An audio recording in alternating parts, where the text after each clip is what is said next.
Hello everyone. हाँ, third case, last case जो बचा हुआ है, ये सारे पैरामीटर्स फिक्स हैं। ये लोड रेसिस्टेंस वेरी करा रहे हैं हम लोग। ठीक है, तो हमारे पास फिर आउटपुट की इक्वेशन लिखनी पड़ेगी और ये कॉमन वाली इक्वेशन। तो देखिए, I is equals to I Z plus I L, और आउटपुट की इक्वेशन हम क्या लिखेंगे, ये लिख सकते हैं या ये लिख सकते हैं। I L is equals to I L is equals to V Z upon R L. अब आर एल वेरी कर रहा है, ठीक है। ये आई कांस्टेंट रहेगा, क्यों? क्योंकि अगर इनपुट की इक्वेशन हम लोग लिखें, इनपुट की इक्वेशन क्या थी, V I is equals to V Z plus I R. ना तो वी जेड बदल रहा है, ना आर बदल रहा है, ना वी आई बदल रहा है, तो फिर आई भी नहीं बदलेगा। ठीक है, वी जेड कॉन्स्टेंट है, वी आई इसको हम वेरी नहीं करा रहे हैं, ये रेसिस्टेंस भी नहीं वेरी करा रहे हैं, तो आई भी सेम रहेगा।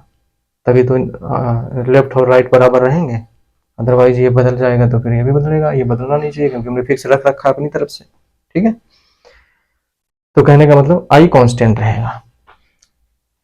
अब देखिए आप, अगर मैं इस रेसिस्टेंस को इंक्रीज कराना स्टार्ट कर दूं, वीजेड तो कांस्टेंट, अगर रेसिस्टेंस इंक्रीज कराओगे, आरएल को अगर मैं इंक्रीज कराऊंगा, इसको थोड़ा we Z by R L, we Z upon R L ऐसे लिख लेता हूं। अब ये आर एल को मैं इंक्रीज करा रहा हूं, अगर आर एल को इंक्रीज कराओगे डेनोमिनेटर को, तो ये तो डिक्रीज करेगा क्योंकि वी जेड कॉन्स्टेंट, मतलब कि आई एल क्या करेगी, आई एल डिक्रीज करेगी। आई एल क्या करेगी, आई एल डिक्रीज करेगी। रेसिस्टेंस बढ़ाओगे तो करंट डिक्रीज करेगी, सिंपल सी बात है। ठीक है, आई एल अगर डिक्रीज कर रही है तो आई जेड पे क्या इफेक्ट पड़ेगा, क्योंकि आई तो कांस्टेंट बना हुआ है, मैंने यहीं से बताया आपको। आई कांस्टेंट है, लेफ्ट हैंड साइड बदल नहीं रहा है, तो राइट हैंड साइड भी बदलना नहीं चाहिए। ठीक है, और इसके हिसाब से हमने क्या कहा कि अगर रेसिस्टेंस बढ़ाओगे तो करंट क्या करेगी, डिक्रीज करेगी। और ये करंट अगर डिक्रीज कर रही है तो डेफिनेटली इसको इंक्रीज होना पड़ेगा, ताकि जितना ये डिक्रीज करे उतना ये इंक्रीज कर जाए और इनका सम कांस्टेंट बना रहे। ठीक है, तो आई जब इंक्रीज होकर के कहां तक जा सकती है, वो तो भाई जा सकती है आई जेड एम तक, इससे ऊपर नहीं जा सकती। ठीक है, और आर एल इंक्रीज होकर के मान लेते हैं कहां तक पहुंच गया, आर एल मैक्स तक पहुंच गया। ठीक है, आई एल डिपेंड करेगा अपना we Z upon R L पे, आर एल तो अपना कर ही रहा है, तो उस समय आई एल कहां पहुंच जाएगा, मान लेते हैं आई एल मिनिमम तक पहुंच जाएगा, क्योंकि डिक्रीज कर रहा है। आर एल इंक्रीज कर रहा है तो आई एल क्या कर रहा है, इस फार्मूले से डिक्रीज कर रही है, और ये कहां तक पहुंच जा रही है, आई एल मिनिमम तक। ठीक है, आर एल को इंक्रीज कराया तो आई एल डिक्रीज करी, आई एल डिक्रीज करी तो आई जेड को इंक्रीज करना पड़ेगा। क्यों? क्योंकि ये कांस्टेंट है और ये इंक्रीज होकर के आई जेड एम तक जा सकता है। आई एल मान ले, आर एल को इंक्रीज कराया कहाँ तक, आर मैक्स तक, आर एल मैक्स तक, तो करंट डिक्रीज होकर कहाँ से कहाँ तक पहुंच गई, आई एल मिनिमम तक, आई एल से आई एल मिनिमम तक पहुंच गई। तो ये कहानी बन गई हमारी। तो इसका मतलब हम यहाँ क्या लिखेंगे, अब लिखेंगे I L minimum is equals to V Z upon R L, R L कहाँ पहुंच गया, आर एल मैक्स। ये हो गई नई इक्वेशन, और ये नई इक्वेशन क्या बन जाएगी, ये नई इक्वेशन तो आई तो यही रहेगा, is equals to I Z M पहुंच गई और आई एल डिक्रीज होकर के कहाँ पहुंच गई, आई एल मिनिमम, आई एल मिनिमम। और ये आई एल मिनिमम हम यहाँ पुट कर सकते हैं, ठीक है। तो हमें निकालना क्या है, इसकी मैक्सिमम वैल्यू। तो मैक्सिमम वैल्यू यहाँ से देखिए क्या आएगी, यहाँ से आएगी R L max, R L max आएगा V Z upon I L minimum. और आई एल मिनिमम यहां से निकाल के रख दो, तो ये we Z upon I L minimum क्या आ जाएगा, आई माइनस आई जेड एम। यहां लिख देंगे आई माइनस आई जेड एम, ठीक है।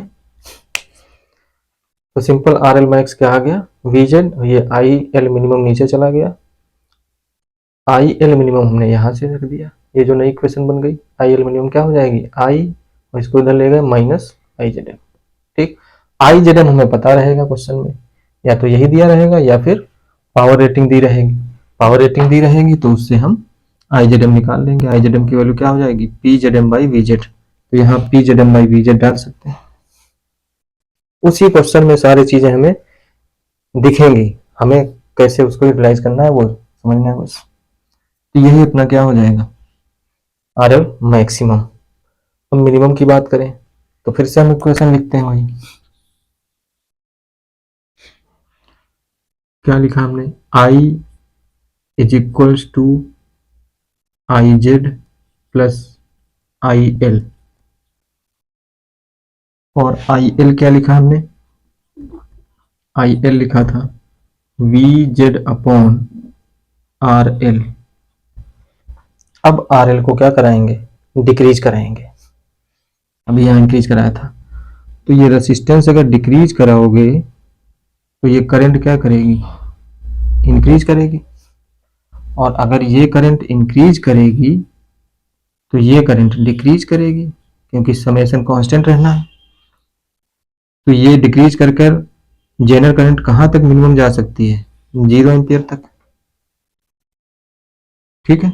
तो अब I क्या बन जाएगा, I is equals to 0 plus this, ये इंक्रीज होकर के कहाँ तक पहुंच गई, मान लेते हैं आई एल मैक्सिमम तक पहुंच गई, क्योंकि इंक्रीज कर रही तो मैक्स लिखेंगे, ठीक है। तो यहाँ पर क्या बना, 0 प्लस ये आई एल इंक्रीज होकर के आई एल मैक्स बन गई, आई एल मैक्स बन गई, ठीक है।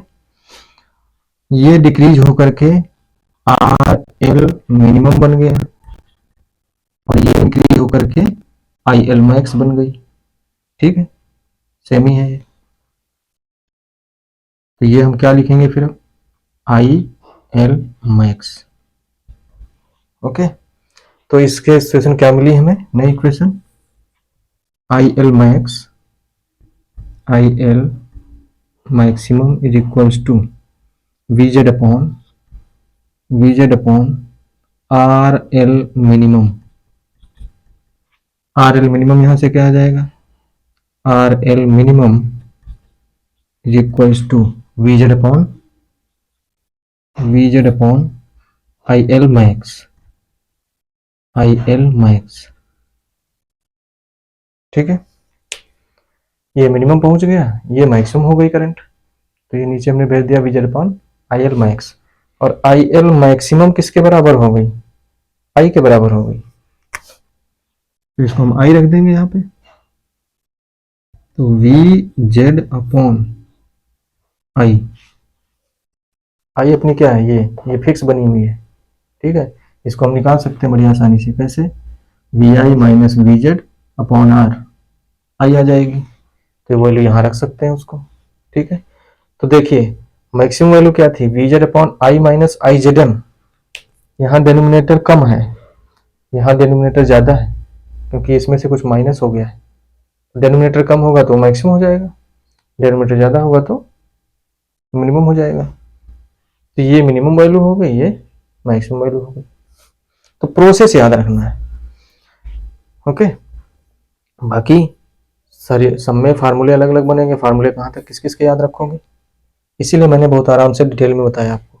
इसके क्वेश्चन करने में ये बड़ा आपको सहूलियत देगा। ओके, अब आई कैसे निकाले, आई को हमने बताया कि इनपुट की इक्वेशन से निकाल सकते हो आई, ये तो फिक्स बनी हुई है इक्वेशन। ऐसे सब में सब इक्वेशन से एक दूसरे से कनेक्टेड हैं। जब हम आउटपुट की एनालिसिस करते हैं तो इनपुट से कुछ ना कुछ निकलेगा, जब इनपुट की एनालिसिस करते हैं तो आउटपुट से कुछ ना कुछ निकलता है। तो देखा था आपने, ठीक है। तो ये अपना हो गया, आई की वैल्यू यहाँ से हम पुट कर सकते हैं, V I minus V Z by R, वो फिक्स है, सब यहाँ पर रख सकते हैं, यहाँ पर भी रख सकते हैं।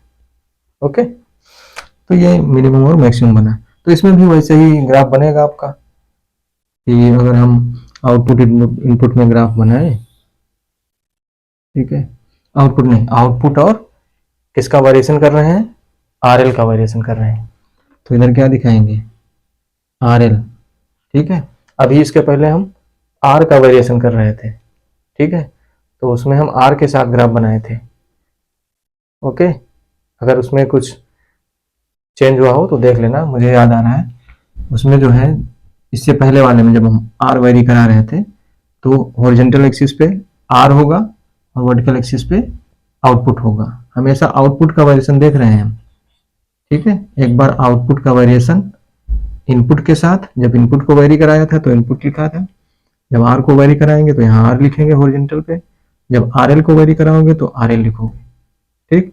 तो ये आर एल की मिनिमम वैल्यू, ये आर एल की मैक्सिमम वैल्यू, ये ग्राफ बन जाएगा। और यहाँ से यहाँ तक आउटपुट वी ओ क्या रहेगा, इसी जनरल वोल्टेज के बराबर मिलता रहेगा, ये विजिट रहेगा।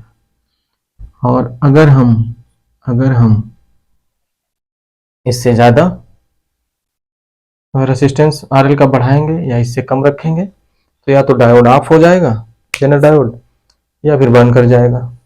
तो वैसे उसमें था, इस रेसिस्टेंस की वैल्यू मिनिमम से कम रखोगे या मैक्सिमम से ज़्यादा कर दोगे तो या तो ऑफ हो जाएगा या बर्न कर जाएगा।